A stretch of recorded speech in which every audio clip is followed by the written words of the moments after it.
ignore them. Oh, I wish they would. I wish they'd stop. They will once they get used to you, if they get used to you. Who is that? Laura Faye Flannery from Abilene, Kansas. She transferred last week. She's in my English 3 class. That's a high school student?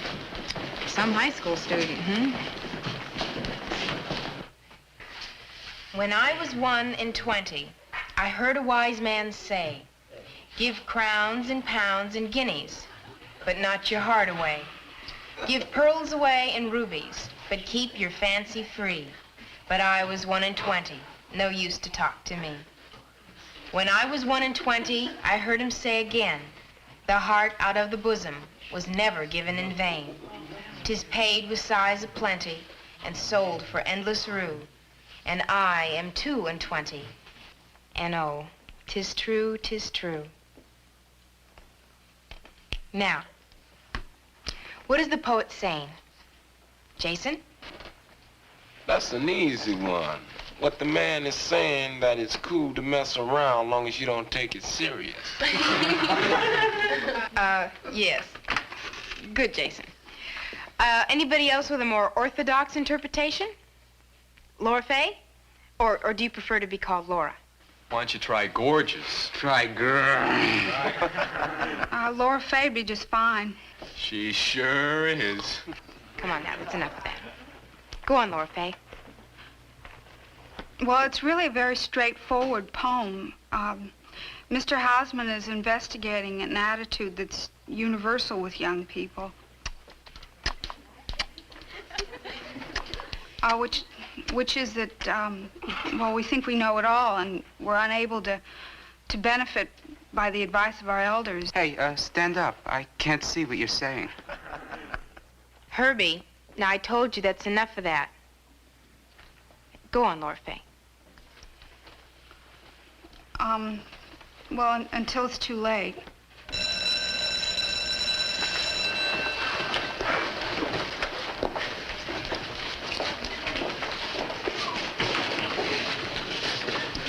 Laura Faye, that was a very interesting analysis you were making. Do you like poetry? Yeah, I guess I got it from my dad. He used to read poems and stories like other fathers read the sports page.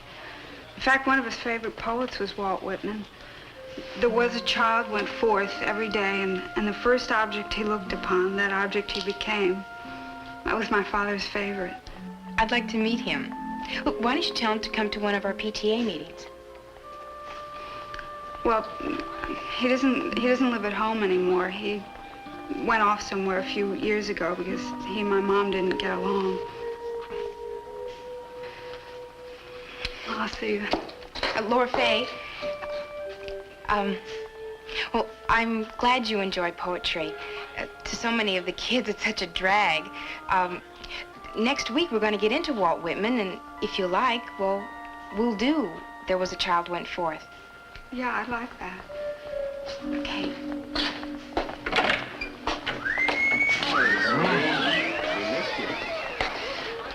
So what do you say, Pete? You got 4 young geniuses for me?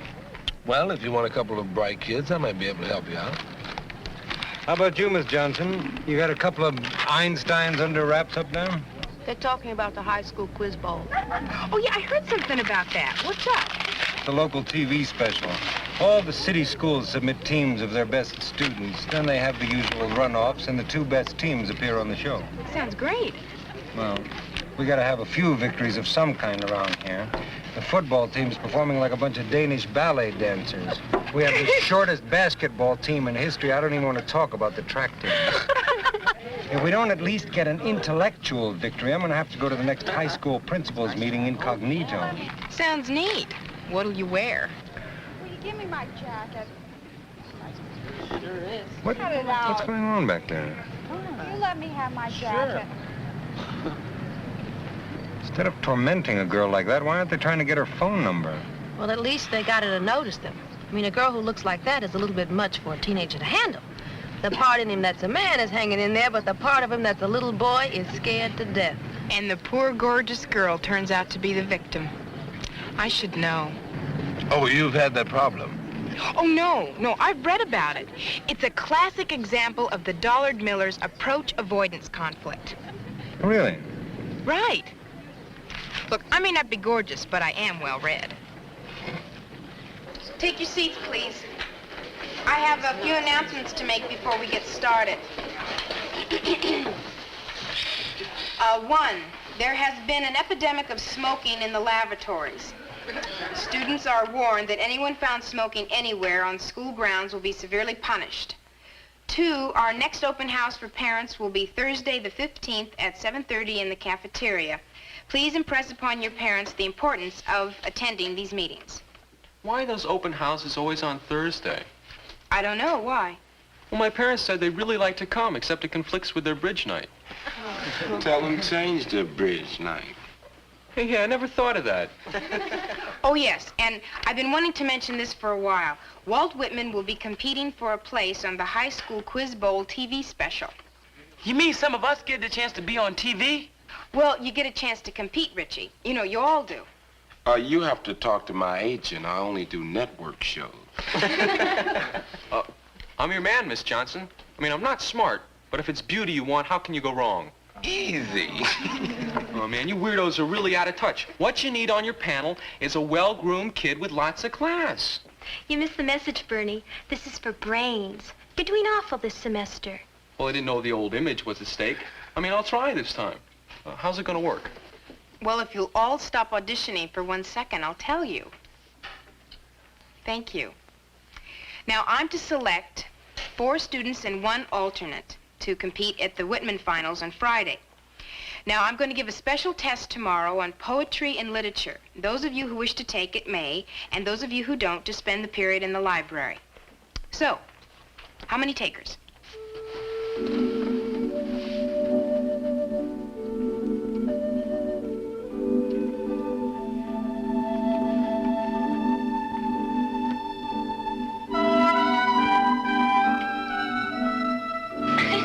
Boy, that English class cracks me up. Laura, are you really going to take that dumb test? Sure, why not? What for? I don't know, to see how much I know, I guess. But what's that got to do with anything? Boy, if I had your looks, I'd be making a fortune modeling or doing commercials or, you know, something. You could have anything you wanted. I don't know what I want, but you sure sound like my mom. I think the reason why she brought us out here is because she thought I could be a movie star or something. Well, face it, dingbat, you got it. Why waste it?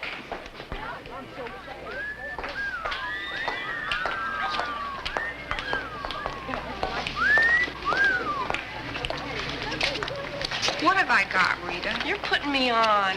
No, I really want to know. What have I got that you want? Your looks, the way you make the guys feel when they look at you. But how about the way I feel when they look at me? Hey, Laura, you don't know how lucky you are. You've got it made. Say, Rita, did you ever feel lonely? With 6 brothers and sisters, fat chance. I used to be able to talk to my dad. My mom's kind of different, though. She's got this thing about how it's supposed to happen for me. You know, all her ideas always end up with me finding a rich husband. So what's the matter with that? I don't know, just to be acquired, that doesn't seem right to me. You know what I mean? But why sweat it? Hey, you want to go to the record store after school? No, I gotta go over and do some reading at the library. You're really going to study for that test? Sure, why not? I just can't see wasting time on something you don't have to do. Yeah, but that's the whole point, Rita. I do have to do it. Okay, now you tell me what was so good about it, and I will tell you why I wanted to leave. Pete, I told you last night. You missed the symbolism entirely. Symbolism? You must have read something into it that wasn't there. You saw it. What did you think? Well, I don't know if it was good or bad. As long as it had Jean-Paul Belmondo, I didn't care. Anybody need a referee? Pete and I went to the movies last night, and we disagree on what we saw. I wish I could disagree on what I just saw. What, the swim meet? What happened? Walt Whitman failed to place in the inter-city finals, first time in 6 years. Oh, no. Oh, cheer up, Mr. Kaufman. I have a silver lining right here. Some very high test scores. Oh, great. Who are your winners? Milton, Burns, Shelley, and Shakespeare are all mentioned in Robert Browning's The Lost Leader. Now, why did he mention these famous names?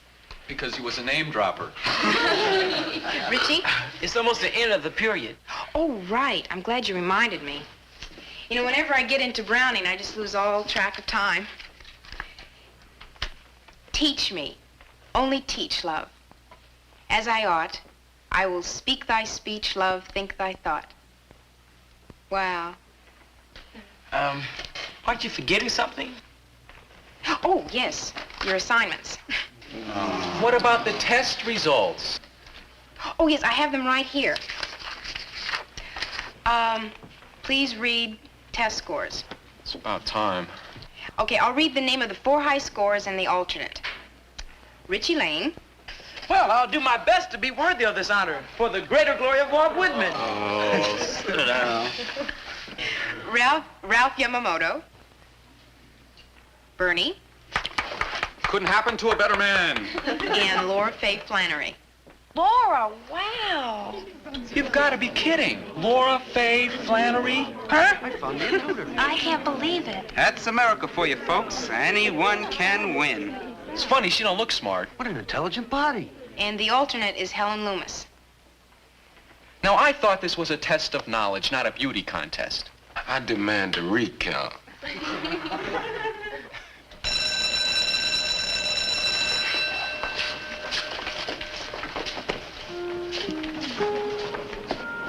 Will the winners please come up here? We'd better go over the requirements for the qualifying finals. What will be required of you, my dear, is a shorter skirt and a lower blouse. I changed my mind, Miss Johnson. I don't want to go into the final. See that? She's too sensitive for showbiz. Which is more than I can say for you.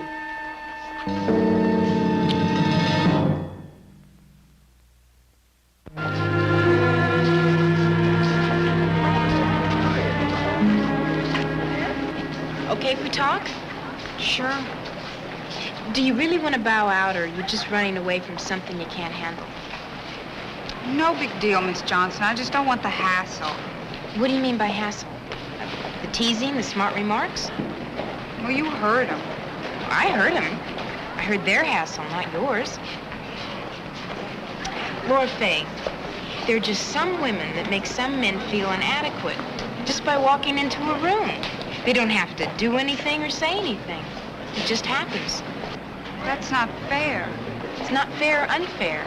It just is. Listen, Miss Johnson, I just want to be left alone. Helen wants to go into the finals. Let her, okay? No, not okay. Look, you scored 10 points higher than Helen. And she doesn't need to learn how to hang in there. You do. Look, you want to know who scored highest in the test? You did. Well, I should have. I was up all night studying through 15 different books and making notes and figuring what questions you were going to ask. Oh, I wanted to win. I really wanted to show them. You did. No, I didn't. It didn't change a thing. They've got it firm in their heads that I belong in the center of some girly magazine. Well, maybe they're right. Like Rita says, why sweat it? Excuse me. I don't know. Maybe you guys could have done something. You know, Laura Faye was really down. I sure didn't help matters any. Well, how can you show a girl how to accept being a woman? That's something she'll have to learn on her own. But what if she doesn't? You know, she has so much going for her. But I'm afraid Laura Faye just might quit on herself if somebody doesn't do something. That's right. And she's that somebody. Laura Faye's got to stand up for herself. Well, the guys are being kind of rough on her. I'll get to them and have a talk. You mean get the boys to quit bugging her? Well, what good is that gonna do? What happens when she leaves Whitman and goes out into the world? Who's gonna have a little talk with the boys then? School should prepare Laura Faye for the world outside, not turn her into a hothouse tomato. Boy, Liz, you make the outside world sound like a prize fight. Well, in a way it is. Right now, the most important thing for Laura Fay is to dig in her heels and make a stand. Well, here's to a brave new world. Here's to courageous decisions. Yeah. My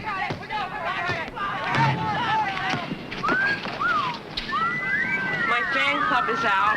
Don't encourage her. Oh, Laura, don't be so weird. Hi, Bernie. I don't understand why you get so bent out of shape every time you get a compliment. Hey, Laura Fay, you want to play on our team? Hey, Rita, how come your gym suit don't fit like Laura Fay's? We did the volleyball court. The body, beautiful. Why, folks, as I live and breathe, it's Aphrodite herself. I got it. Oh, it's okay, Laura Fay. Here, no basketball, Laura Fay. It's all clear. Well, maybe it was a pigeon. Please leave me alone. Oh, you're okay, Laura Fay.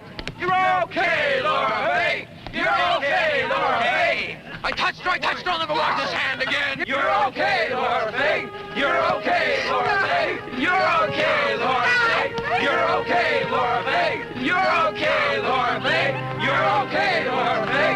You're okay, Laura Fay. Hey, you You're guys. okay, Laura Fay. Stop it. You're okay, Laura Fay.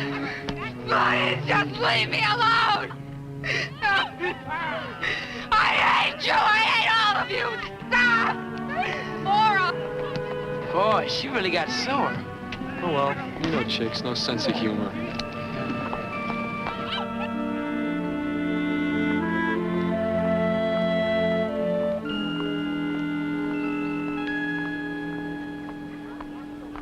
If you're coming over to have another heart-to-heart talk, Miss Johnson, you can save your time. Miss McIntyre and I heard that you ran away from Jim, and, well, we just want to make sure you're okay. I'm okay. I wasn't before when I figured I was a female Einstein, but I'm okay now. What do you mean by that? Well, to thine own self be true. Isn't that supposed to be the big message? Know yourself. Well, I'm beginning to know myself, okay? I'm beginning to see myself just like everybody else does. And how's that? Like a creature from another planet, that's how. And don't expect me to go on with that TV quiz thing, because I won't. My mother knows this modeling agency that wants to sign me on. I can make a lot of money. I think that's a good idea. You do? Sure. Models make money, they wear beautiful clothes, and they get their pictures in magazines, so why not? Well, right. You know, I hear TV commercials pay quite well. I read where a girl made $500 for a half a day's work. Exactly. I mean, what good is it me trying to be a brain when all anybody ever notices is my body? And youth and beauty don't last forever. You might as well cash in while you can. If everybody thinks I'm just an object to stare at, well, that's what I'll be. Sure. Why make trouble for yourself? It's a lot easier to fall into what people think you are than to be what you really want to be. And you probably weren't interested in being anything but a model anyway. A girl who looks like you, it would be silly. I mean, no wonder the boys were laughing at you. Were you thinking of going on to college? Yes, as a matter of fact, I was. To study what? Literature, mostly. Were you thinking of teaching? I thought I might. What? Tell us. Well, I thought I might be a college professor. A professor? A girl who looks like you? Well, what's so funny about that? Alice, can you imagine Laura Fay walking into a meeting of the, Literary Guild? I can't. Frankly, I can't. I mean, that old society just might never be the same. Well, might be worth seeing. You know, you two are just like all the rest. It doesn't matter to you that I stayed up all night and studied for that test and won it. No, all that matters is what I look like. Well, I don't care what you say because I know more about literature than anyone else in that class, and you know it. I don't want to be a model, and I don't want to stand around and be stared at. I'll be what I want to be, and if I want to, I'll walk right down the center of that literary guild. And if they stare and joke at me, well, then that's just too bad for them. Because when I do, I'll know more about literature and poetry than all of them put together. She didn't fall apart. And she didn't run away. She just stood right here and told us what she thought. face to face. Now, who'd have ever believed it? Miss McIntyre, Miss Johnson. You tricked me? Well, 5 more minutes and it's your turn. Don't be nervous. I'm not nervous. Are you nervous? We're not nervous. I am. Me too. Yeah, well, me too. Will somebody please tell me what I'm doing here? I don't like competition. I don't want to be on TV. And I'm really a very nervous kid. Well, you could have fooled me. Thought you were some Mr. Cool. You got a couch, I'll lie down and tell you all about it. I don't see Laura Fay. Yeah, I thought she'd be here. Well, it's time to go in. I guess you changed your mind. Let's go in.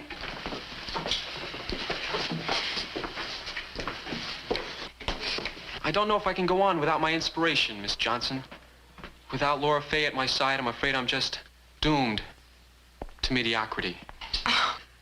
Here I am, Bernie. We were afraid you weren't coming. Well, you know me. I was just doing a little last-minute cramming, Miss Johnson. Wait, I protest.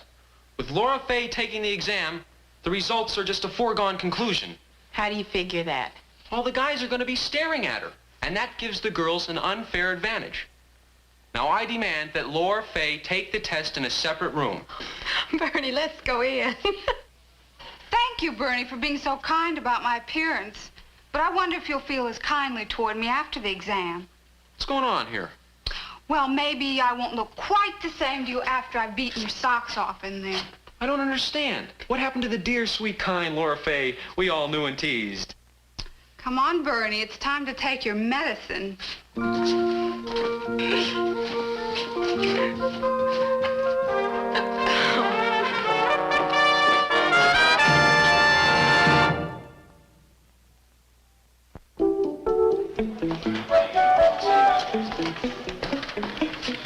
Oh, wow, is that it? That's it.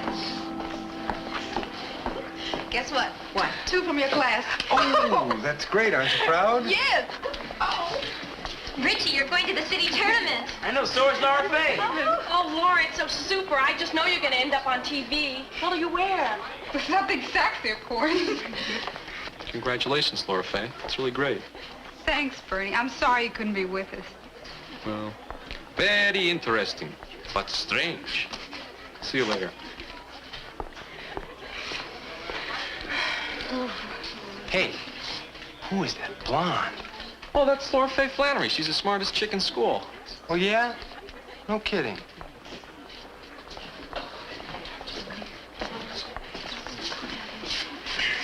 Excuse me. I'm the new guy in school, and I wondered if perhaps you could show me around. Oh, sure, okay. See you later, Laura. Hi. Hi. Let that be a lesson to you, Alice. Never let them know that you're smarter than they are. You know something? Maybe women should be seen and not heard. I've always thought so. You don't really believe that. Do you believe that? I'll never tell.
Room 222.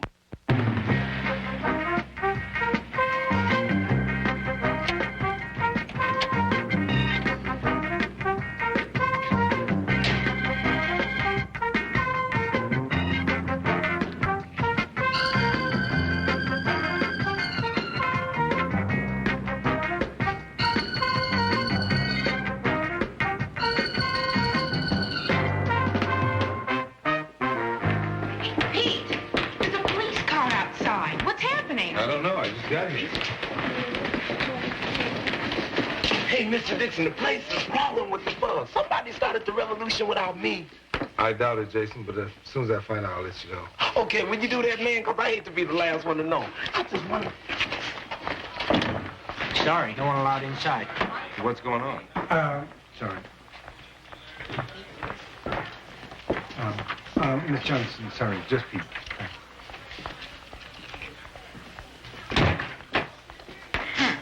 This is, Sergeant Jameson, Pete Dixon. How do you do? Fine, sir. What's up? Yeah, just a routine burglary, Mr. Dixon. What would they take? Well, this is a weird one, Pete. Just your records, and that's all. You mean somebody broke in here just to steal my records? That's it? You know why anybody want to do that? No, I don't. Would that the spirit of the illustrious dead whom we lament today could speak from the grave to both parties in tones which would reach every heart throughout this broad territory. The illustrious dead speaking from the grave. Go on, Toby. My countrymen, know one another and you will love one another. Lucius Lamar, 1874. Good research, Toby. That speech made a lot of waves during his day. Bernie, do you know why? Well, yeah, because it was so corny. Helen?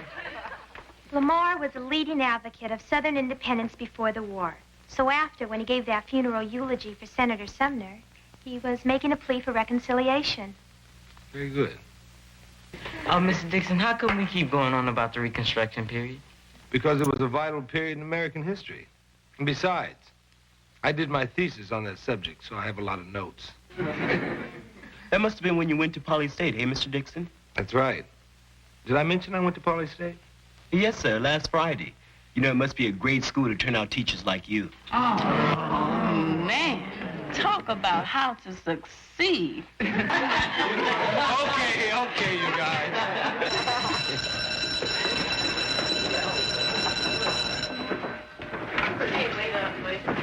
Good work, Toby.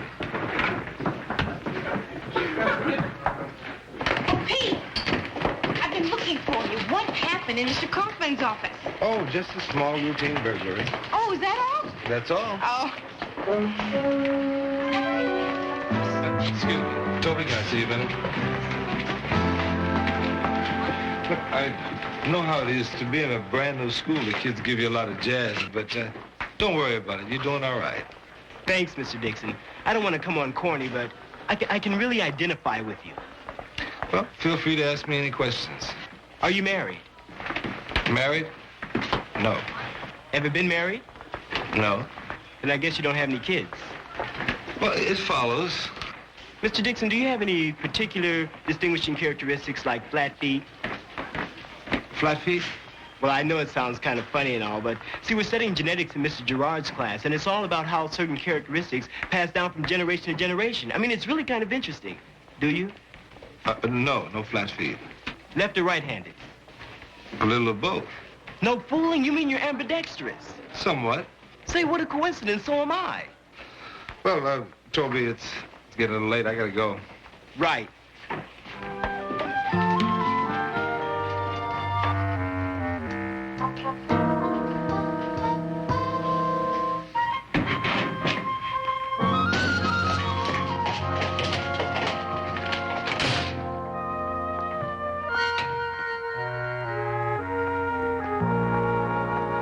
Congratulations. How does it feel to be the new mystery man of Whitman High? Uncomfortable. I don't know how you can be so cool. I mean, I'm blowing my mind trying to figure out who would want to steal your records. Well, maybe they wanted to find out whether or not I had flat feet. Are you being funny? No, that's what Toby Ellis asked me today. The new boy? Mm-hmm. He asked me a whole string of personal questions that you wouldn't believe. Now, that is really weird. He's been pumping me for information, too. Like what? Well, did I know you before here, and did I go to Poly State with you? And what'd you tell him? Told him I didn't know you before here, and I didn't go to Poly State with you. The question is, why did he ask? I don't know. Oh, Jerry. Hi, Pete. Liz. Do you have a new boy in your class named Toby Ellis? Yeah, good student. How's he doing in genetics? We're not in genetics. That's Earl Dorff's unit. We're in basic biology. Oh, yeah, I forgot. Yeah, well, thank you anyway. Thank you. What was that all about? Simple. Toby Ellis is either taking 2 different science classes during the same period, or he's working for the FBI and I'm suspect. Oh, Pete, come on. Now, I think we're all getting just a little paranoid.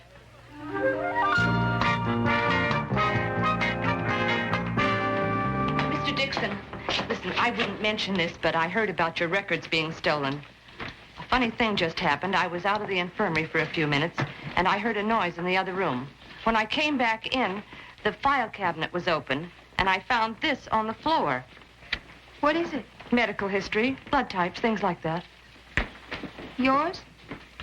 Mine.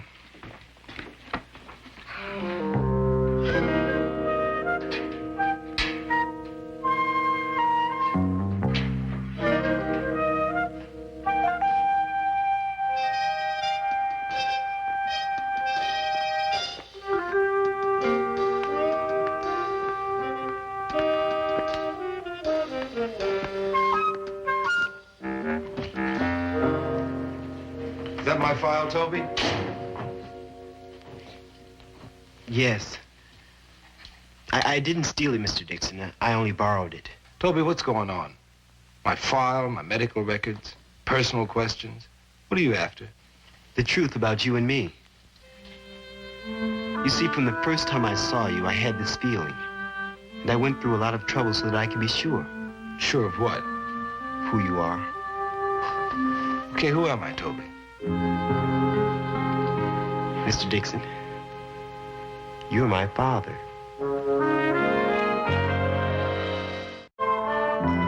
I said you're my father. It's true, Mr. Dixon. I checked it out pretty carefully.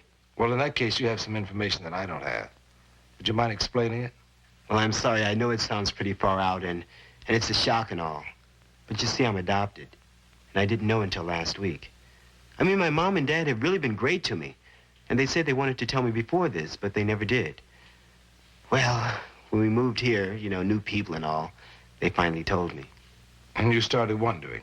I mean, it's all I've been thinking about. Like, who am I really? Where did I come from? You know what I mean? And then they told me about my real mom. She went to Poly State when you did. Oh, I see. But my mom never said anything about who my father was. She was real young when she died. So when I saw you, something clicked. I mean, some of the kids even said that I looked like you, Mr. Dixon. Did they, Toby? Or was that just in your mind? No, they did. Even I can see it.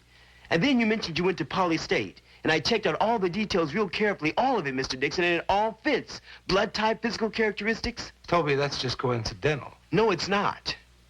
My dad was a student at Poly State when my mom was there. Now, there were only a few black men enrolled at the time. And I saw their pictures in the yearbook.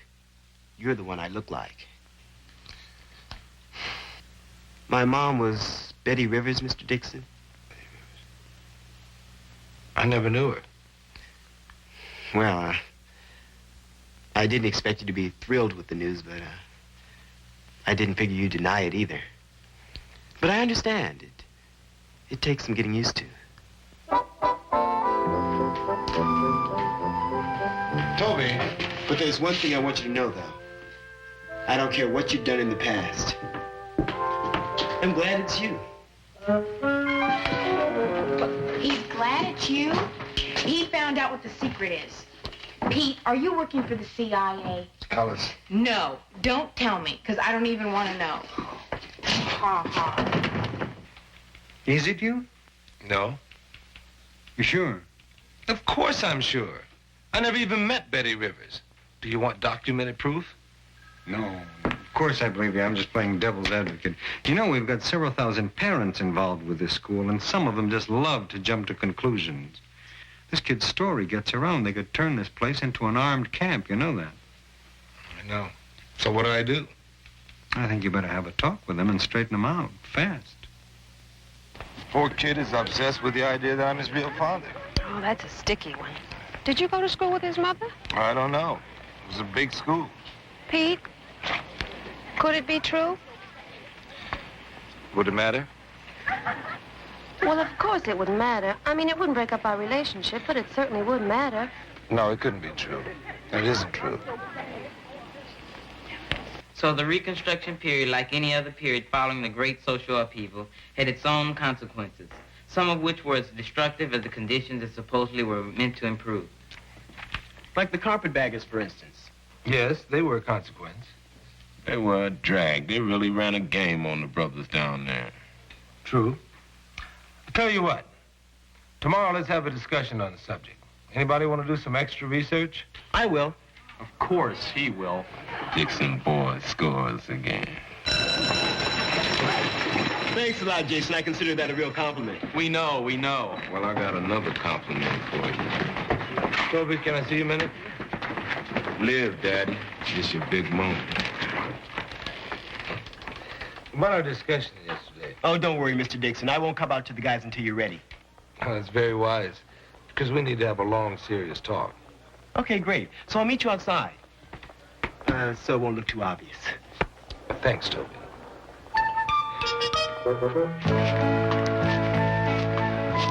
He said he'd meet me somewhere, but he didn't say where. Maybe he's by the car. Oh, don't look now. He's not by the car. He's in it. Hi, Dad. Oh, boy. Toby, what is your suitcase doing in my car?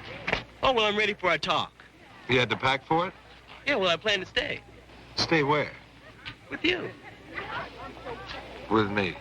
That's what he said. Liz, Oh, no. This one's on you. Bye, Dad. Bye.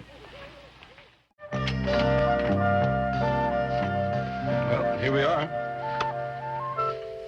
Yeah. Nice place you got here. Thank you. What'd you tell your folks? Oh, that I was staying with some friends overnight. A pretty big suitcase for overnight. Well, they were both gone when I left. Oh, I see. And when do you figure on telling them that you're going to move in with me? Oh, tomorrow, at the school open house. I have it all planned. I bet you do. I'm going to introduce you as my real father. Sit down, Toby.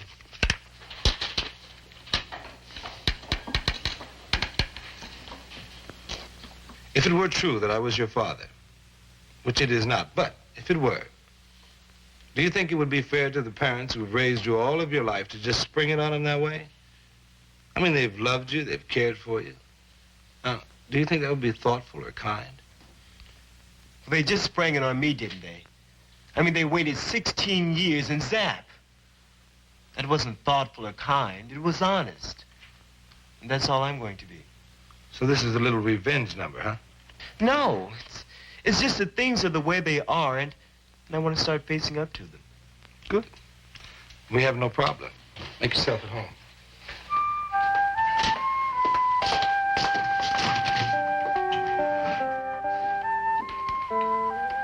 Say, where do you hang your stuff? Closet by the door. My mom was real pussy about having things laying around. Well, most women usually are. That's one of the advantages of being a bachelor. Well, I like things nice and neat. Not me. I like them loose. Boy, you must be some football player, huh? Yeah, great sport. I'm a 440 man myself. My dad and I make all the track meets. You ever go? Not much.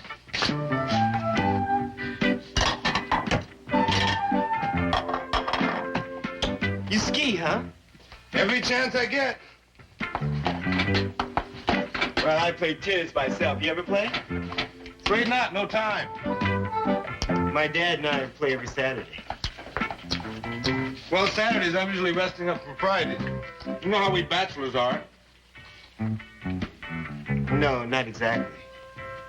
Of course, I spent a lot of time with Liz. You mean Miss McIntyre? Right. Where do you go on your vacation? Oh, different places. Maybe this year I'll go to Peru. I hear the skiing's great there in the summer. Oh. Well, we have a cabin up in the mountains, and my dad and I go fishing all the time. Oh, great. Well, food's ready. It's my specialty. Oh, great. I'm really hungry.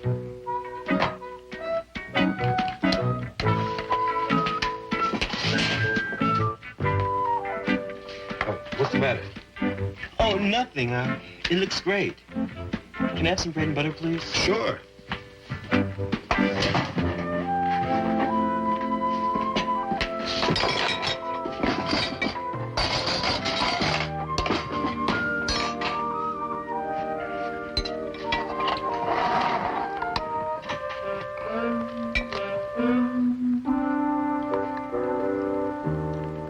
I thought you were hungry. What's the matter? You lose your appetite?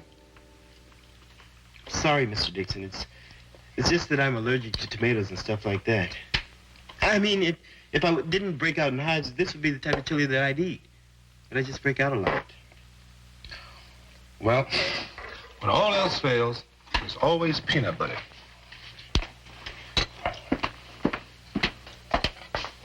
Unless you'd rather have sardines. Oh, no, thanks. Peanut butter would be fine.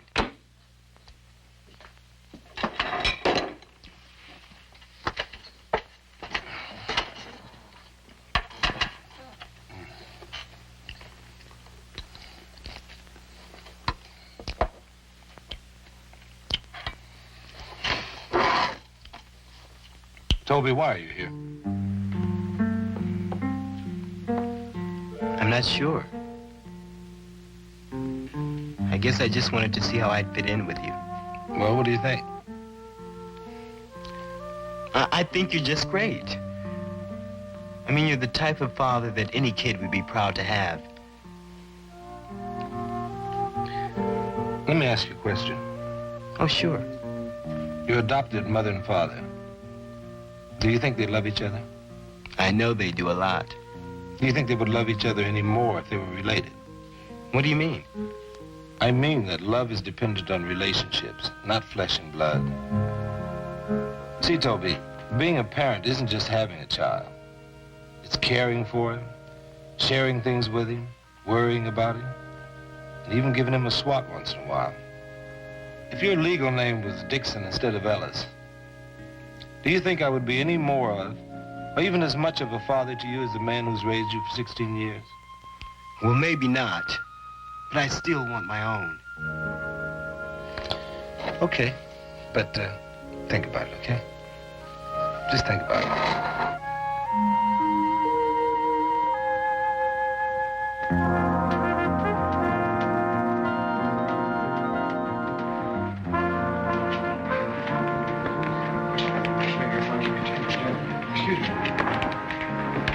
How's it going? Fine. Did Toby's parents arrive yet? Not yet. All right, just thought I'd see how you're doing. Okay. How's it going? Okay. I don't see the Ellises yet. They're not here yet. Oh. How's it going? All right. Funny finding you all here. Would you care to join us? Join you? Now? You mean I can finally find out what's happening? I'd say now's the time. Excuse me. Mom? Dad? Are you okay? This is Mr. Dixon. He's my history teacher, and he's a great guy. Well, thank you very much, Toby. That's it? That's all there is? It's been a pleasure meeting you, Mr. Dixon. I can see now why history is Toby's favorite subject. Oh? I thought science was your favorite subject. Genetics and all of that. Well, I changed my mind. I thought about it, and I figured that history was a pretty good subject. I mean, it sort of makes you think back on the past and learn from your mistakes. Got quite a boy here. Well, my pleasure to have met you. Thank you. Goodbye. Toby.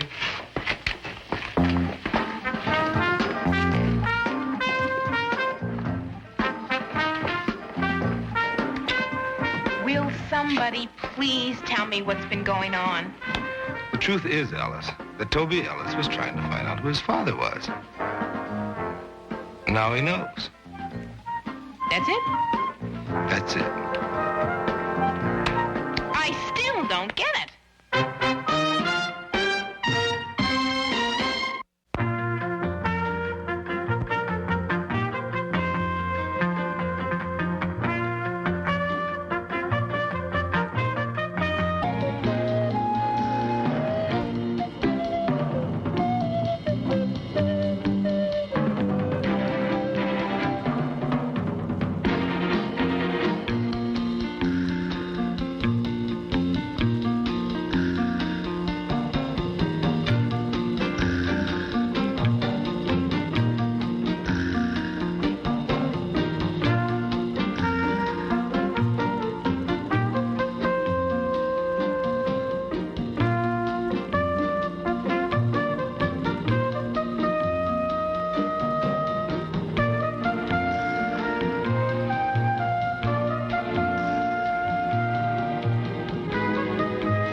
looking for you, Pete. Well, it was my fault, dear. I kidnapped him. I sometimes do that with attractive young men. Hey, where's Liz? Oh, she went to a counselor's conference.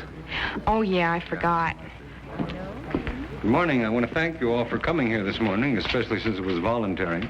I'll get right to the point.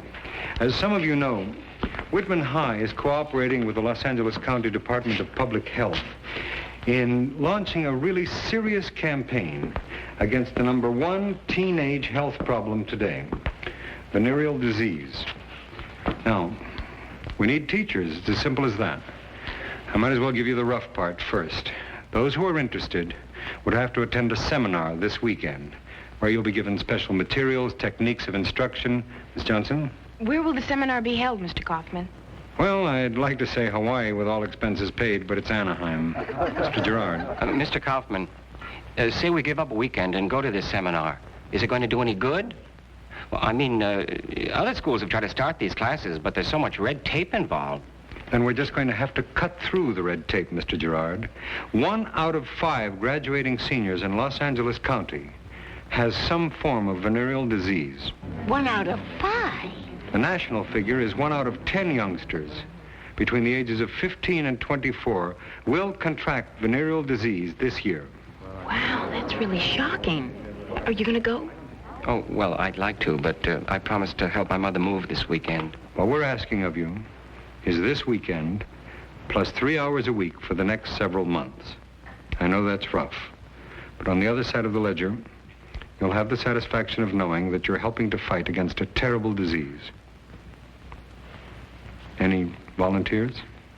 I'll go.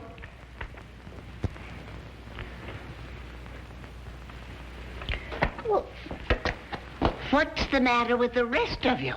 Didn't you hear Mr. Kaufman? 1 out of 5 children in this county is sick. Now, if he were talking about polio and you could do something to prevent it, you'd all be raising your hands, wouldn't you? Well, that's better. Miss Johnson. Oh, yes. Thank you, Miss Huggins. This respect for the individual in democracy lay at the roots of the reform movement, which you have read about in this chapter. You mean you have read about in this chapter? I beg your pardon. Jason? Well, what he's trying to say is that Mr. Dixon usually lets us rap about the material in the book, Mr. Gerard. Mr. Gerard? Yes, Kim? Well, you said Mr. Dixon was attending a conference, but you didn't say how long he'd be gone.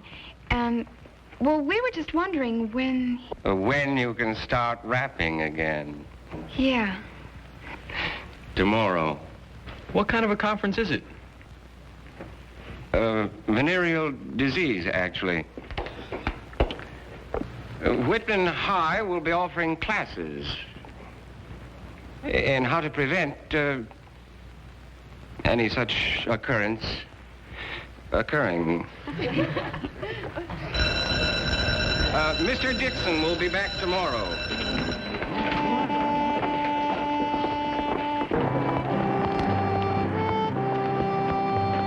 Hey, Joe Bob. Hey, did you bring a guitar today? Yep. Good, because I wanted you to teach me the chords to that thing you were playing the other day, okay? Sure doesn't talk much, does he? Nope.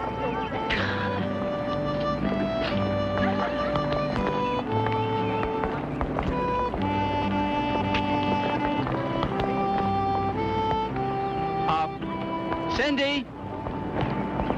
Oh, hi, Joe Bob. Could I see you a minute? Sure.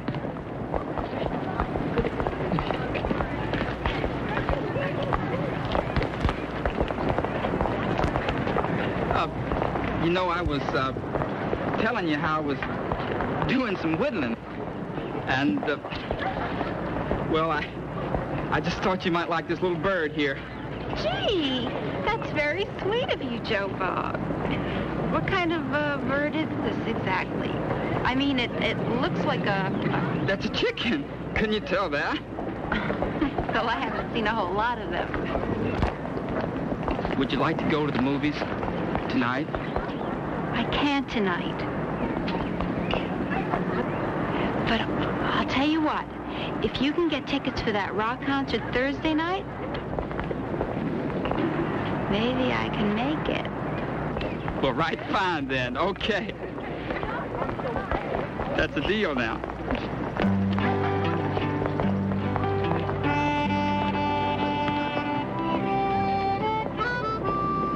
Now, what I'm going to require of you in this composition is more than just grammar and punctuation and spelling. I want to see the inside of your heads. I want to share your fantasies with you. In short, don't be afraid to use your imaginations.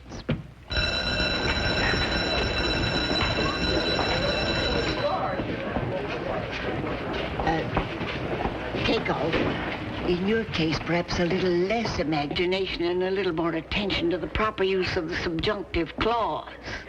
Gotcha, Miss Huggins. Oh, Joe Bob, would you help me here a minute? Be a pleasure, ma'am. I thought if you put this box up on the desk, I'd put some of the posters up. Thank you.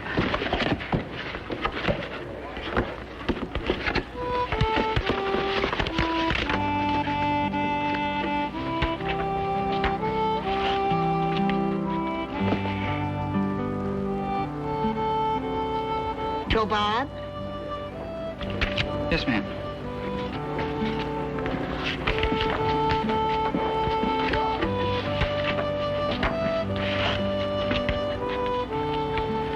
Do you suppose I could have some of them pamphlets for a friend of mine? Of course you can. Your friend going to sign up for the clinic? No, ma'am. He'd like to, but his daddy, my friend's daddy, sure wouldn't go for it. I see.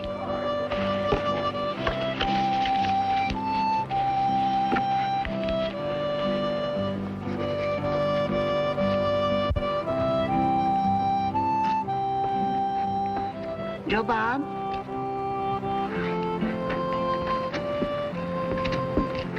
Have your friend read these and tell him to see this doctor right away, just in case. Well, ma'am, I don't know about that. Well, it's a free clinic, Joe Bob. Parents don't have to be notified. That's the law. Well, I sure will tell him. Much obliged.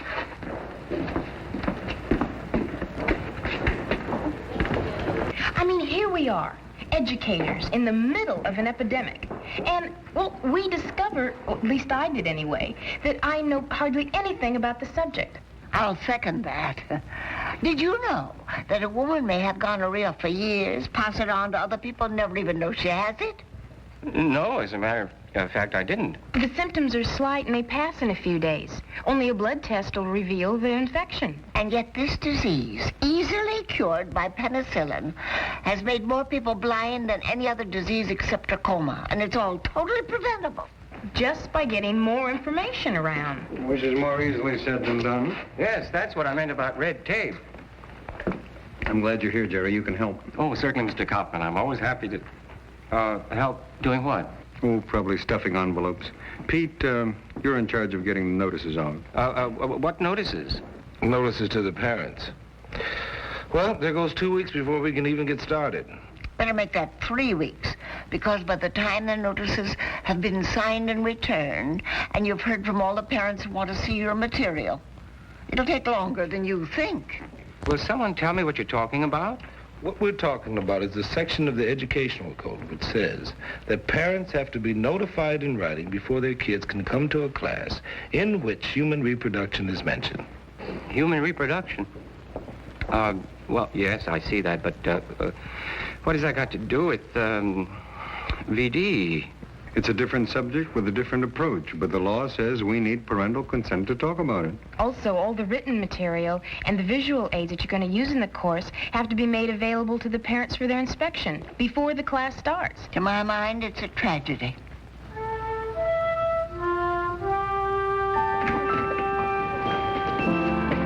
Miss Huggins, I don't think that everything that's in here is just right. You know what I mean? No, I don't, Joe Bob. Tell me. This ain't the kind of thing a fellow likes to talk about with a woman. Oh, for heaven's sake, Joe Bob, pretend I'm your old grandma and let's get on with it. Yes, ma'am. Well, it says here that a person can only catch the disease from being intimate with someone who's got it. Oh, that is correct. But that ain't the way I heard it, I tell you. The girl I love and me never did nothing before. Now, how do you explain that? Well, it may take a while. Sit down, Joe Bob. Mr. Tully found this VD literature in his son's car. Did you give it to him? Of course I did. Of course you did. And did you also have a few impromptu classes with the boy? You're darn tootin'. I don't know what's been going on in that boy's home life, but certainly the facts of life have not been included in the curriculum. I'm afraid they're not fully included in ours either, Miss Huggins. Well, you know what I meant by that, Mr. Kaufman. The boy was sick, and he didn't know what in the world was wrong with him, nor could he possibly imagine how he got that way. Look, Miss Huggins, I'm on your side 100%. I know you tried to help, but you know we have to have signed parental consent. So we're in hot water, huh? I'm afraid so. Mr. Tully called his minister, who called his lawyer. He feels you've violated the law. They've filed charges against you with the State Board of Education.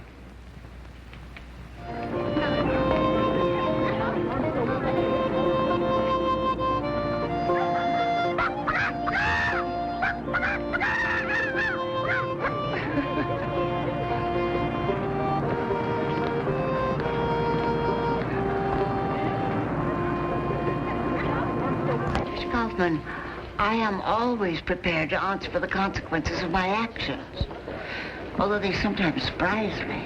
So, if I am called to appear, I will answer the charges in detail.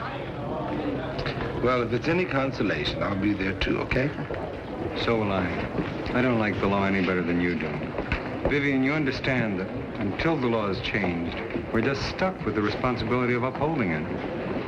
Let me ask you something.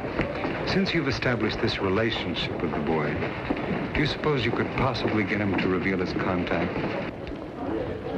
You see, the public health officer was here. And I don't have to tell you how important it is to let the girl know so she can get treatment. No, you don't have to tell me. I'll see what I can do. Thank you. I don't believe what you people are telling me. What's the worst thing that could happen if the state board does decide to take action? She could lose her certification to teach permanently. That woman has devoted her entire life to teaching. She never wanted to stop. She just wanted to go on substituting until she was like 100 or something. If they put her out to pasture for the rest of her life, it would kill her. Just because of one little mistake? Well, this is not fair. Excuse me. What for? We all feel the same way. You just said it. I'm sorry if what I have to say hurts you. Keeping silent the name of a girl who has a disease and needs treatment is not helping her. No, ma'am. You're not going to snooker me that way. I learned lots of things different since my daddy and me left Manassas. And I guess I've been sort of a figure of fun to some people. But there's one thing ain't nobody gonna tell me is right when I know it's wrong. You don't go shooting your mouth off about a lady, even if she ain't. You can relax, Joe Bob. Someone else mentioned her name. She's been very cooperative. Yeah. I bet she has. Excuse me.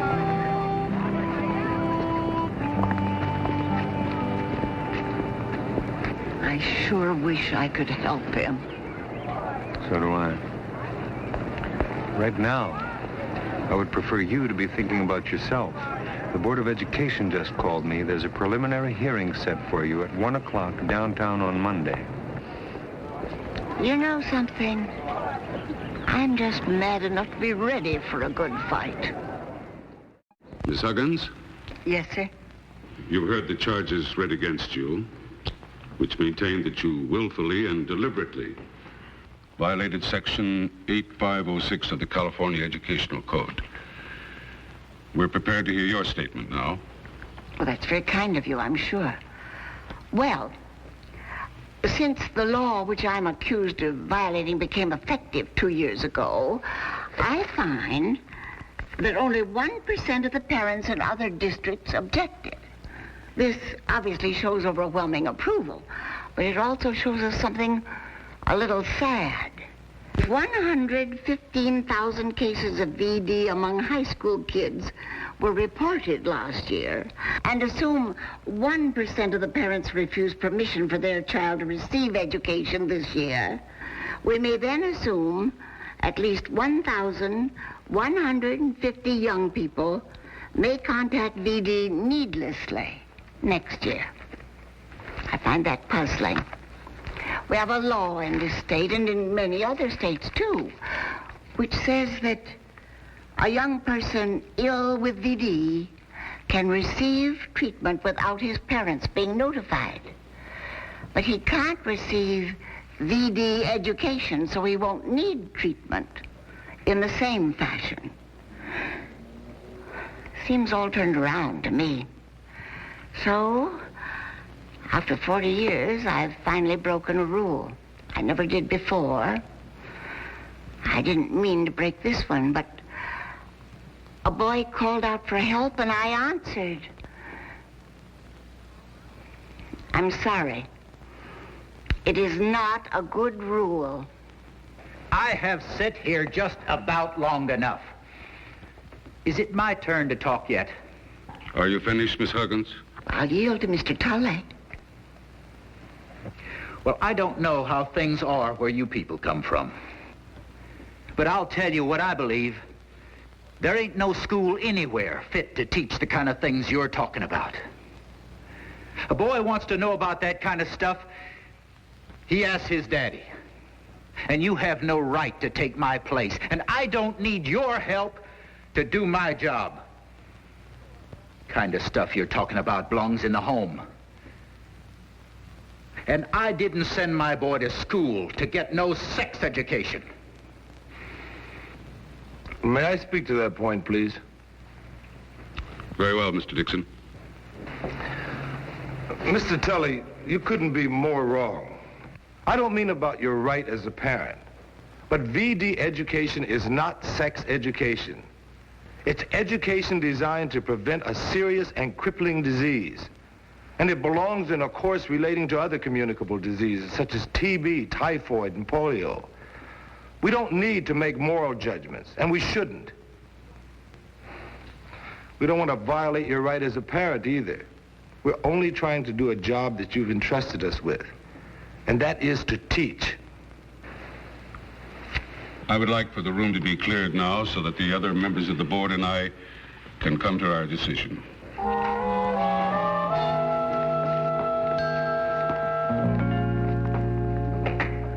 Very good, Vivian. Very good. Thank you. Good luck, Vivian. Thank you, dear. I got my fingers crossed so tight I'm getting whiplash in my knuckles.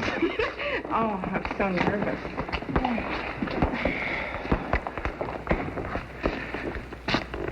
I've been speaking to my boy. He's mighty fond of you. Well, to tell you the truth, I didn't think you'd be so... Well, I thought you'd be one of them young upstart types.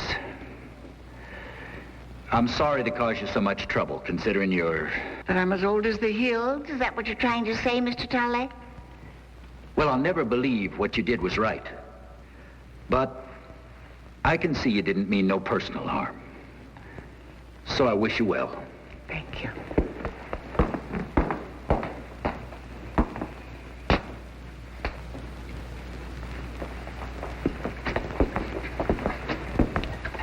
Excuse me. I'm just as sorry as I can be, Miss Huggins. I know you are, honey. Don't you worry about it.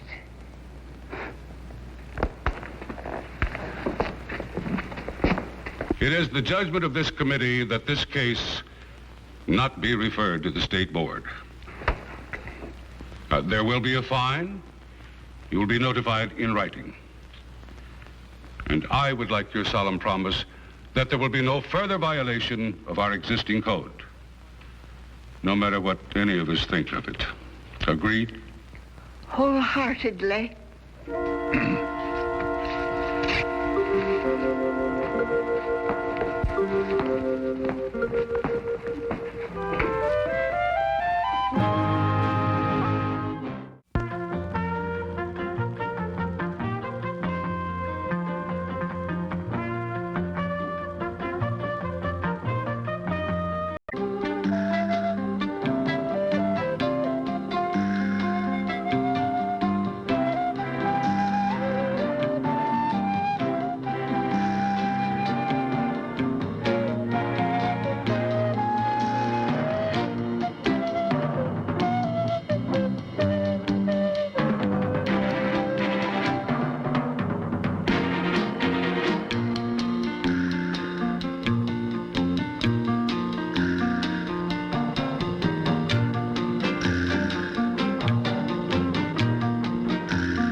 you're working late. Yeah, I've been helping Bernie with the radio project. I'm the new class advisor to KWWH. What happened to Pete? Oh, he talked fast and I went for it.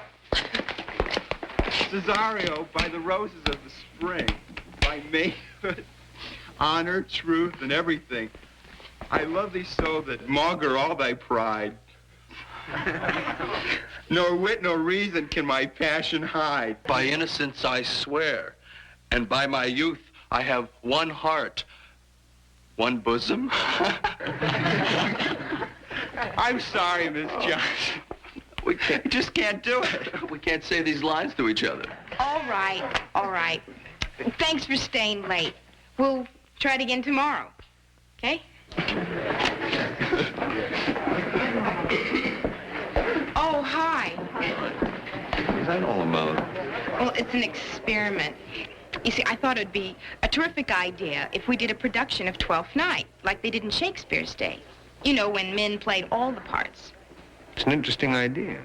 You have to remember, though, that in Shakespeare's day, men had to play the parts because women weren't allowed to be actresses. Those restrictions don't really apply here at Walt Whitman. Don't think it's a good idea, huh? No, it's interesting, but I gotta warn you, you're really asking for trouble. Don't you see how it fits the mood? It's far out because I was really only thinking of using just music. Why? The sound effects make it so much more realistic. We can get foghorns and crowd noises, trains dripping faucets. That's really good, Howard. Good morning. Oh, hi, Miss McIntyre. Hi, how's it going? You couldn't have found me a better assistant. In fact, it's working out that I'm just helping him. Come on, Bernie. What an actor. And when we're timing, he takes all the parts. And he does them so well, I almost forget what I'm doing. Really? Had you ever acted before, Howard? No, not really. I used to think about it, but... You should hear him. He does everything. Kids, old people, everything. Oh, do tell. Do not extort thy reasons from this clause, for that I woo, thou therefore hast no cause.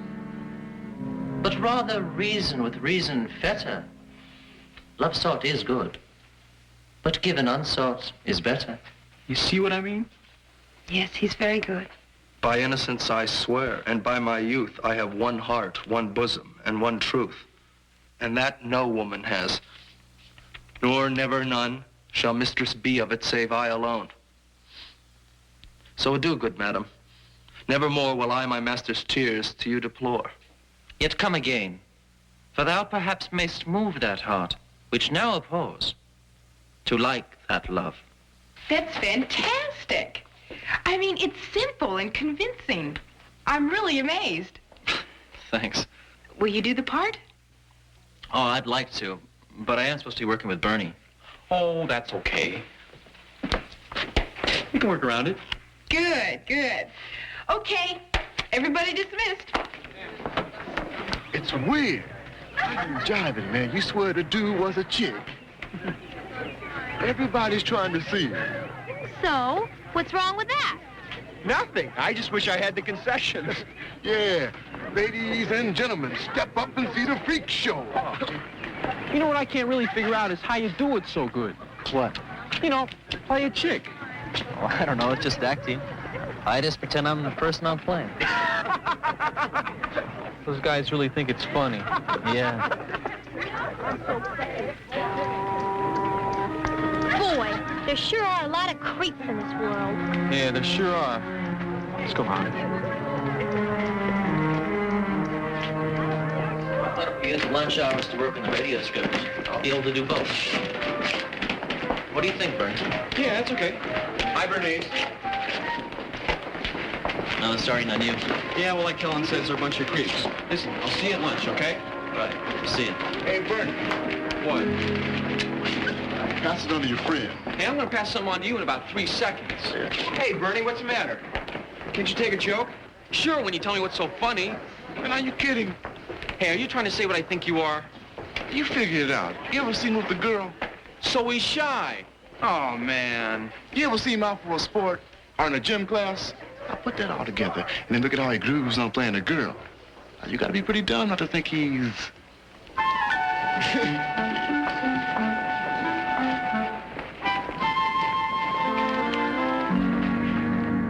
saying to Jason, the American Revolution and the Hungarian Revolution had a lot in common politically. Does anyone agree? Yeah, man, we wasn't too shy sticking our nose in Vietnam. And how come dropping a few plane load of supplies to the Hungarians was such a big deal? Anybody got an answer for that? Do you have an answer, Mr. Dixon? Bad timing, maybe. The Korean War was still fresh in people's minds. Mark, you and Steve seem to be having your own private little party back there. Would you care to share it? No. No, sorry, Mr. Dixon. Okay, we'll continue tomorrow. There'll be a written exam on Friday.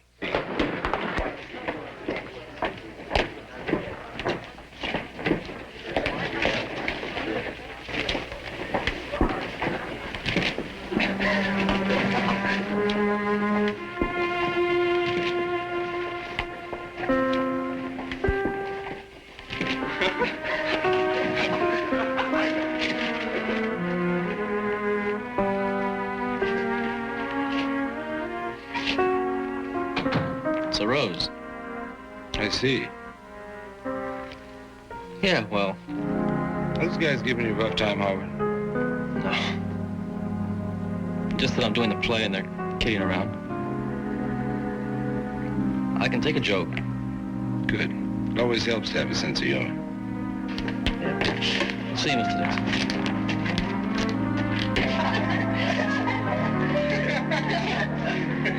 What's going on? Hey, get off my locker.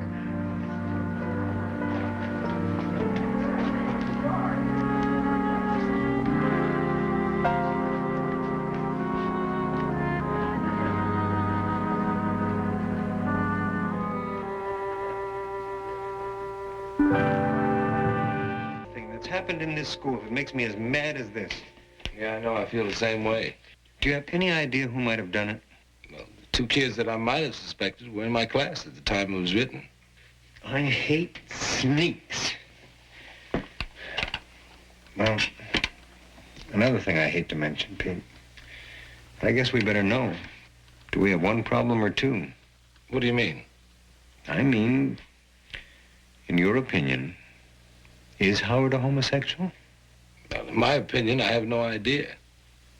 All I know is that Howard is a nice, decent kid, and he's a good student.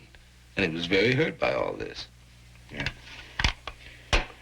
Well, let's find out what we can. Have you had a chance to talk to him yet? I tried, but he was too busy washing off his locker and pretending it was all a big joke. A joke? Oh, beautiful. Well, anyway, Liz is going to have a meeting with him this afternoon. Well, that's good. Maybe something will come of that. Yeah. I guess that's it. Right. I hate sneaks. So do I.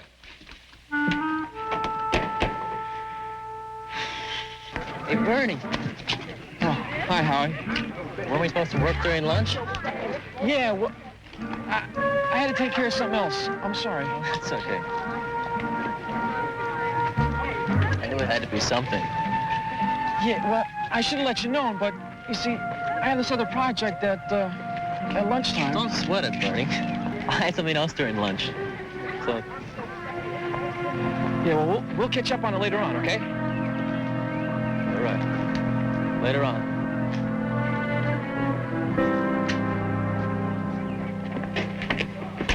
Howard, I'd like you to consider taking more science courses next semester. Oh. What's wrong with the fine arts program I've chosen? Not masculine enough. I was referring to your SATs. You scored in the upper 10 percentile, and I didn't want you to overlook any area where you showed promise. I'm sorry. Howard, you want to talk about it? I'm here to help. And I'd like to if I can. How do you figure on helping me, Miss McIntyre? Can you make me into some kind of all-American hero? So people look up at me and say immediately, that's a man? Can you cure my asthma? Howard, that... Can you make me stronger?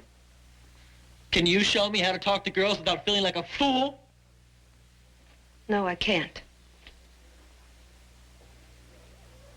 But if you feel changes are necessary, I guess you have to make them.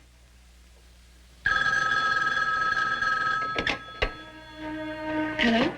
Oh, Mrs. Martinez. Howard?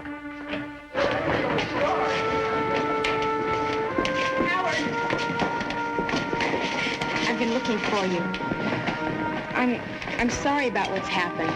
Yeah, I sort of feel responsible. No, you're not. I know I'm not, really. But if it hadn't been for the play... Don't worry about it, Miss Johnson. I'm not going to. Good. I'm dropping out of the play. Yes, Mrs. Martinez. Yes, I'll do that. Yes, thank you. Goodbye. Howard just told me that he's dropping out of the play. Well, could be worse. At least he's not dropping out of school. Well, right now, I wish I were dropping out of school. Yeah, me too. You know, sometimes this job can be so frustrating. I'm supposed to be a counselor, right? A boy in trouble comes to me and I can't find a way to help him. What do I do? This whole thing makes me so mad. Makes all of us mad, including Howard. Good. I mean, maybe if he gets mad enough, he'll do something about it. Alice, you just said a mouthful. Well, it's kind of late in the season to go out for the track team. Does that make me ineligible? No. Not if you really want to try. Oh, I do, Coach. I really do. Okay. Report for practice tomorrow at 4. Okay, I'll be there.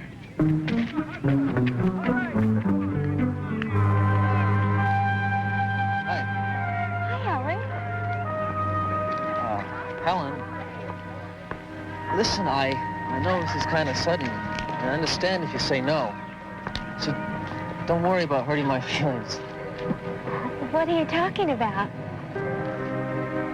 Do you want to go to the movies Friday night? Sure.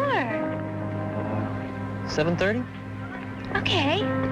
Listen, if you don't want to, I understand. Howard, I said okay. Thank you. See you later.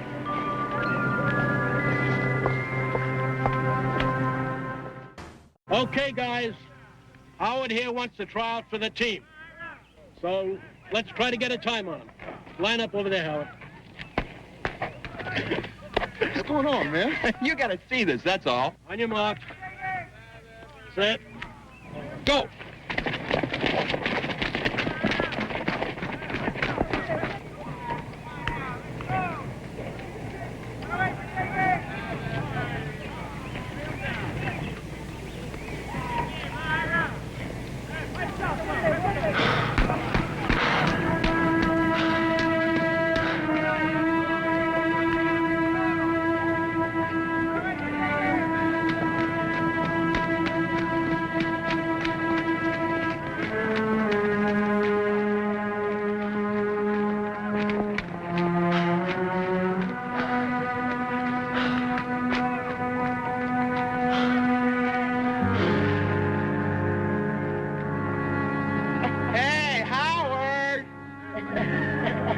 You better go back to playing chess. You all right? Yeah. What happened? Asthma. You got asthma that bad and you go out for the track team? What are you trying to prove? Oh, nothing. Not anymore.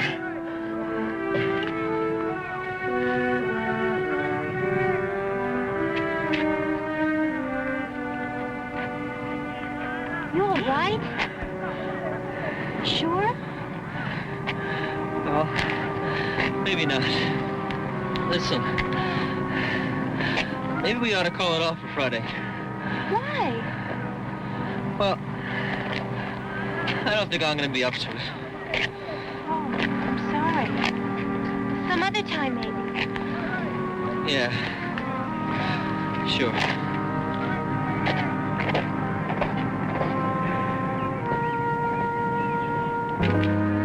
Read chapters 11 and 12.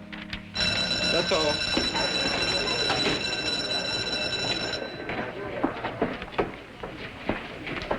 Howard? You're a little late on the term project. Anything wrong? I wasn't feeling too good. I'll get it in. I hear you quit the play. Yeah. My sense of humor isn't quite what I thought it was. And the radio project? And the tryouts for the track team? Yeah, well, I figured it'd be better to conserve my energy. For what? More quitting? Listen, Mr. Dixon. I realize you and Miss McIntyre are only trying to be helpful. But there's no use talking about it.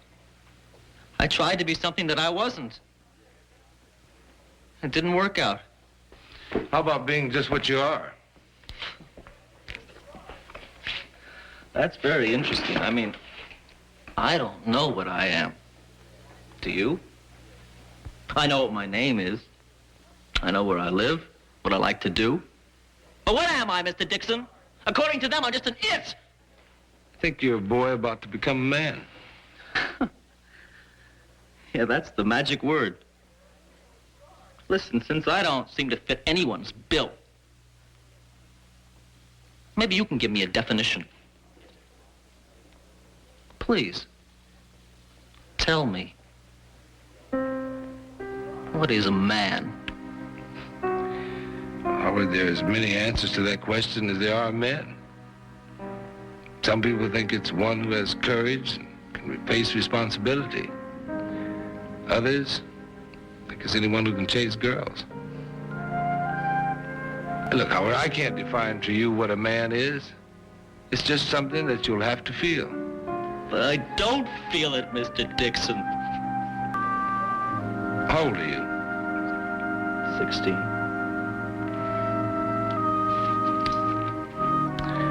I realize that it doesn't all hang together right away, but give it time. It will. Really? Really. Okay. Come on, I'll walk you out.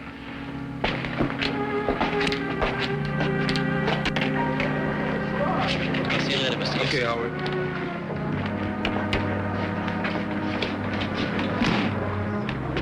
Hi, Mr. Dixon. Hi, Bertie. Mr. Dixon. I guess Howard told you what a rat I am. No, as a matter of fact, you didn't. Well, I'm saying I'm a rat, okay? Okay. I mean, I really feel bad about it. A lot of people do, Bertie. I don't know how it all happened. Well, let me tell you. See, Howard Foster was accused of being a homosexual. You were his only friend, you ran out on him. Why? I don't know. There was no reason for me to act like that.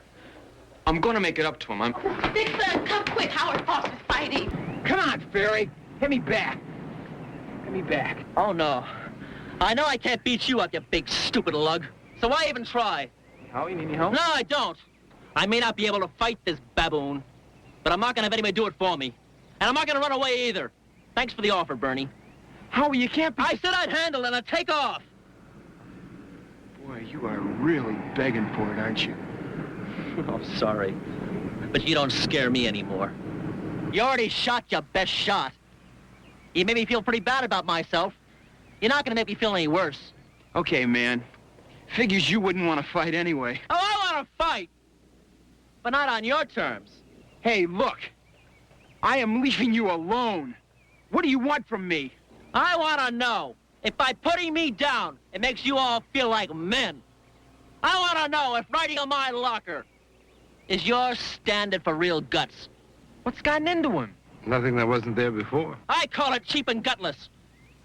And if that's the best way you had to make yourselves look good, then you're welcome to it. Do you really think I played a girl's part in a play?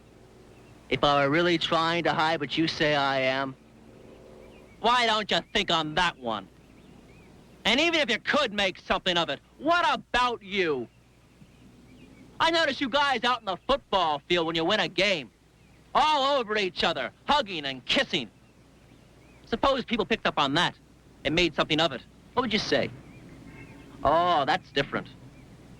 That's sport.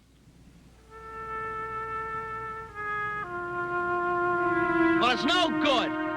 It's what anybody wants to make of it. I'm not so sure what a man is, but I do know what he isn't, and that's you.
How about this?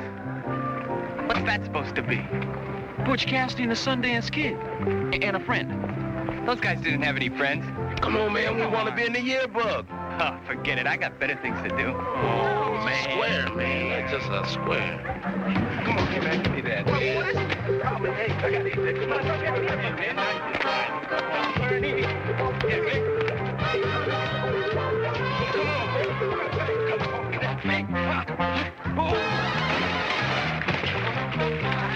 Now that's interesting.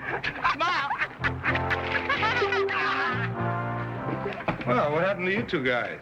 I stepped in a puddle. Same puddle? It was a big puddle. Jason, have you got a project for Parents' Night yet? I got lots of them. Such as? I was going to tell you tomorrow. Maybe I can help you. I sure do appreciate that, Mr. Dixon. Tommy, what are you going to do? Well, I don't know yet. Why don't you and Jason work on a project together? Me and him?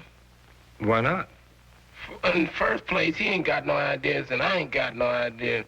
What's the good of having no ideas together? Well, together you might get some ideas. Each of you has a talent. Put it together, you might come up with an interesting project. What's that? Well, you can write. Jason draws. Pick a topic and do a series of cartoons. Congratulations, Jason. It couldn't happen to a couple nicer guys. Knock it off, man.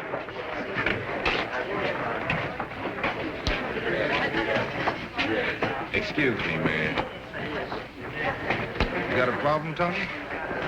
No, Mr. Dixon. It's just that it might be better if I didn't work with Jason on a project. Why? Well, he doesn't want to, and I'm used to working alone. Well, for once, try a team project. Well, I mean, I don't know how much we have in common. Well, judging from your appearance at the present moment, I'd say you have a lot in common. Thanks, Mr. Dixon.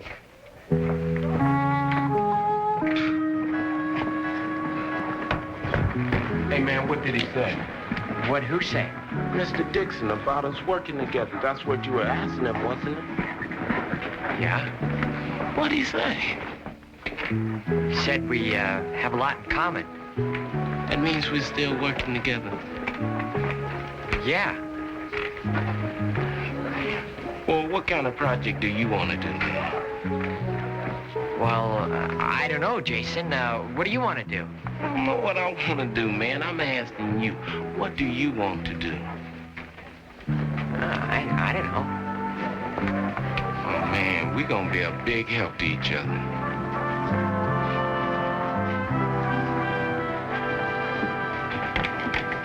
Oh, hi. Hi. When are we supposed to have our pictures taken? Thursday? Except better wear a shirt and tie, huh? That's right. You shouldn't look like you enjoy teaching too much. I just saw a most unlikely combination. Jason Allen and Tommy Burns, and they were all muddy.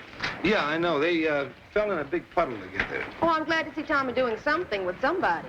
I mean, he's bright, his record's good, but he never seems to get involved with anybody. I know. He just doesn't really relate to other kids. That's why I put him and Jason on a project together. Oh, yeah, maybe Jason would bring him out a little, huh? I hope so. Freaks. They're not freaks, Dad. I've never seen so many freaks in one place in my life. How do you learn anything in this school? You learning anything? Yeah, it's a good school. How is it they wear their hair that way? It's no wonder nobody wants them around. Sure, it wasn't like that when I was a kid. You stick to your own kind, if you can find one. My kids' clothes are ruined. And money don't grow on trees, Mr. Kaufman. I'm sure you know that. I certainly do, Mr. Burns. I work hard for my money. I don't sit around collecting welfare checks. Well, I don't remember the last time I collected one.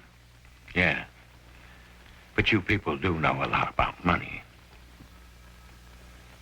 Anyway, I understand that you people do have a special problem in this school. I know that. What problem is that? You got a lot of minorities. Come in. Miss McIntyre. Good morning. Morning. This is Tommy Burns' father. Miss McIntyre is Tommy's counselor. Hello. Hello. Mr. Burns was just explaining that we have a problem here because of minorities. Oh, well, I hadn't noticed any real imbalance, Mr. Burns. All you got to do is look around the halls. Or around this office. Now that you mention it. Well, let's get to the point, hmm? Now, yesterday, some kids pulled my Tommy into a mud hole. And Tommy wouldn't tell me who it was. Finally, I did get him to admit that one of them was black. That's the term. I wouldn't be here if I thought Tommy could stick up for himself in these accidents. But he can't. He don't have my guts. Now, if I went to this school, I'd get a little respect. I'm sure you would. I don't want any special treatment.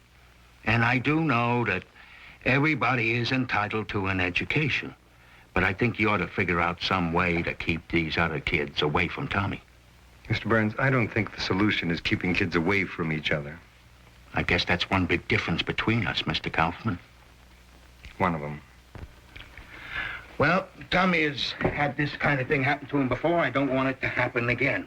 I care about my kid, Mr. Kaufman. Mr. Burns, we better get something straight before you leave this office. What's that? We care about your kid, too. Most of us wouldn't be here if we didn't. Because some days the fringe benefits on this job leave a lot to be desired.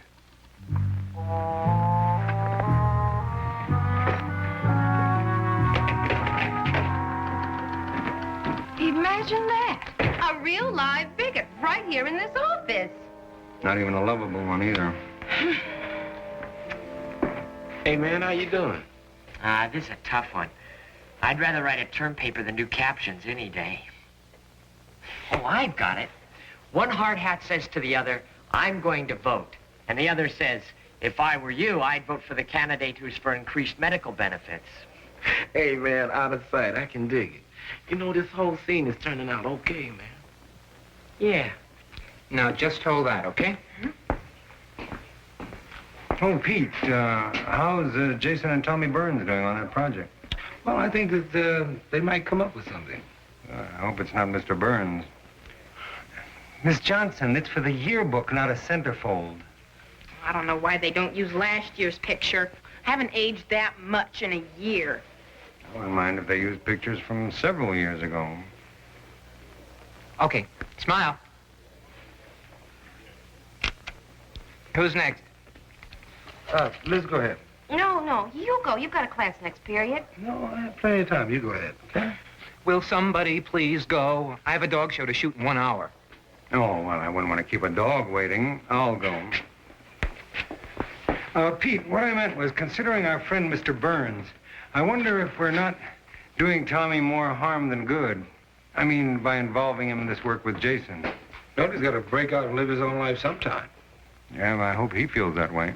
I think he does. I talked to him recently, and he opened up quite a bit. Good. Smile. I am smiling. If we could only keep working, then we could finish tonight, though. Yeah, man. It sure is a drag. Yeah, it sure is. Hey, listen. Come on over to my house. We can work there. We can? Yeah.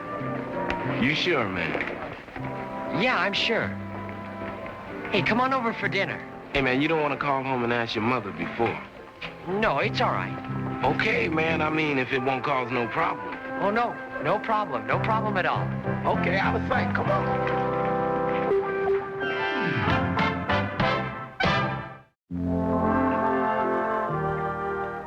You like this kind of meat, Jackson? Jason. Oh, yeah. Sorry. You get much cooking like this at your house? Some. Mostly soul food kind of stuff, huh?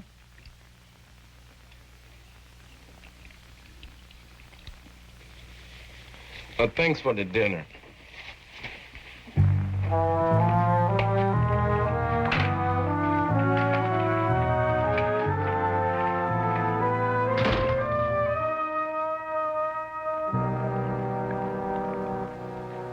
Mr. Dixon, I gotta tell you something. What's that? Me and Burns, we ain't working together no more. Why not? He invited me to his house for dinner last night. Man, you wouldn't believe his old man. What happened? He just let you know right out front where he's coming from. He put you down for being black, huh? He put me down for being alive. What'd Tommy do? That dude, he didn't do nothing. Nothing.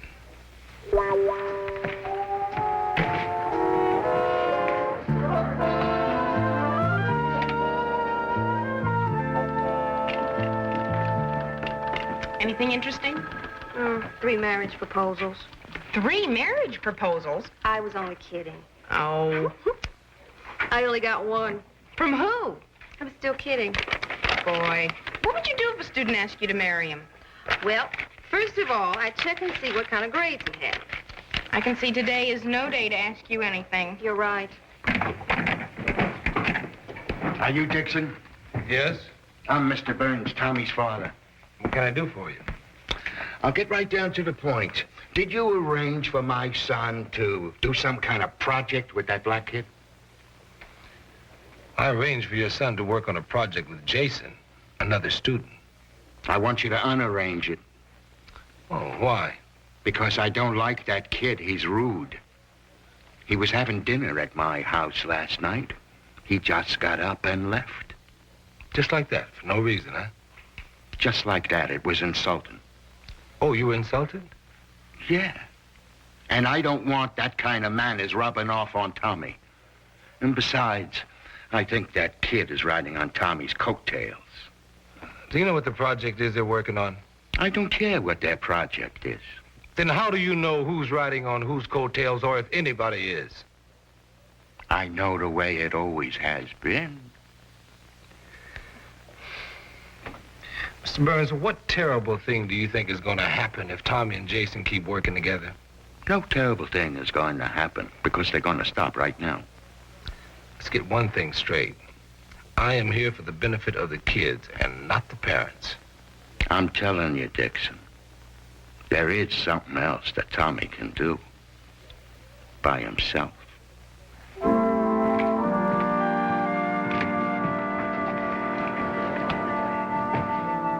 But Jason's side is the whole story. My father never let up on him. My father, he's so out of it. Why do you think I have no friends? I'm afraid to invite anybody home. I can understand that. But I should be able to. I have a right. Yeah? Guess I have an obligation, too. I think you do. Oh, I should have stood up for Jason. I wanted to. But I was afraid. I wanted to, but I was afraid of my father. Why'd you invite Jason to your house? To work on the project. That all? No. I guess I wanted to show my father I could. To prove something to him and to me. I guess maybe I was using Jason. I'm inclined to agree with you on that. Dad said to cancel the project? That's what he said. What you do about the project is your own business, but don't use Jason again. See you later.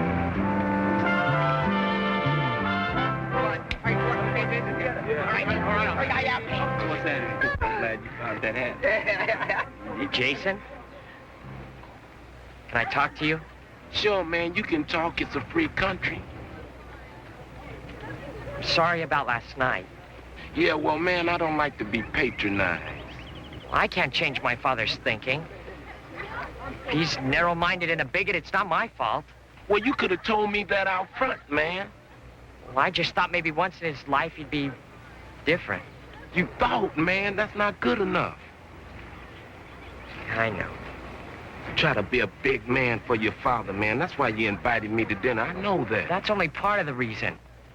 The other part is I like you, and I wanted to invite you to my house. Oh, man. I can really dig that, man. I can really dig a friend like that. Well, all right. I didn't stick up for you. I'm ashamed of it. I'm saying I'm sorry. I can't do any more, and if that's not enough, I'm sorry for that, too. But I'm not going to stand here begging you for forgiveness. I've said what I have to say, and you can take it or leave it. Look, man, if you'd have talked to your old man like that last night, we wouldn't be standing here talking now, you dig? Yeah. It's too bad about that. It's too bad about our project, too. You wouldn't want to finish it. Well, man, I got all the drawings finished. Let's try to finish something together. What's that? That is Jason and Tommy's project. Oh, really? I like it. Isn't it funny?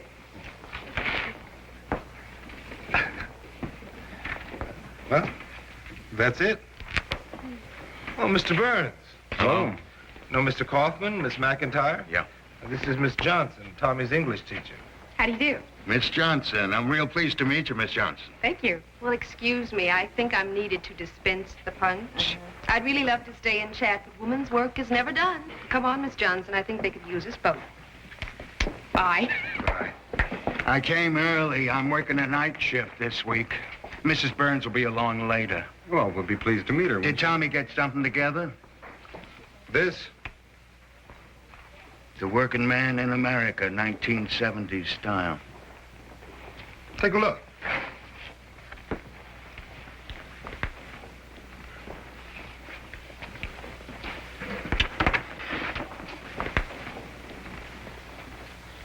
My kid did this, huh? I think it's pretty good. Mr. Burns, it's from the humorist point of view. I don't see anything funny in it. It's putting me down. I know the lingo. Hey. Yeah, I didn't think he was coming. Well, man, he's here.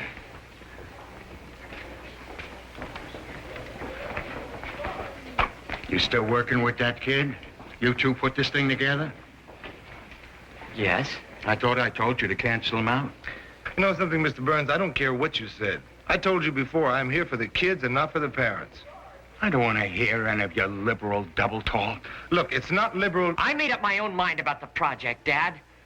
All right, sonny boy. You hold it down, will you? Just try to hold it down and remember, I'm your father. Well, I know that. And I respect you for it. But I want you to act like one. Let me do what I want and stop trying to make me be like you. You live in a little box. I don't want to be like that. And what do you think you know about the real world? What do you think you know about how tough it is to get along? You just wait. Just wait until you get on the outside and you find that your friend is trying to take your job. Well, he's entitled to try. And who told you that? Your black pal? Oh, boy, are you prejudiced? Yeah, maybe I am. But for good reasons.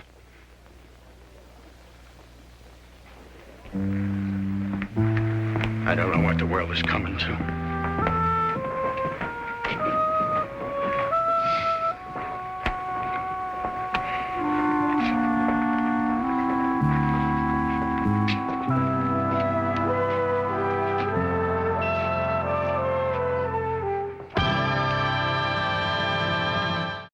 I knew I should have gone with last year's pictures.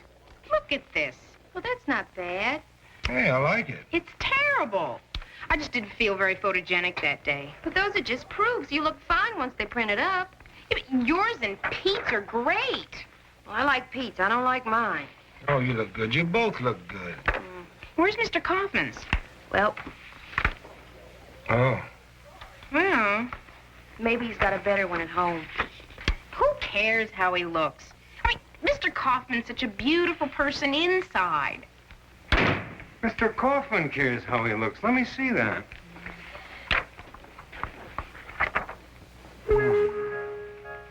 It's a good thing for that photographer. I'm such a beautiful person inside.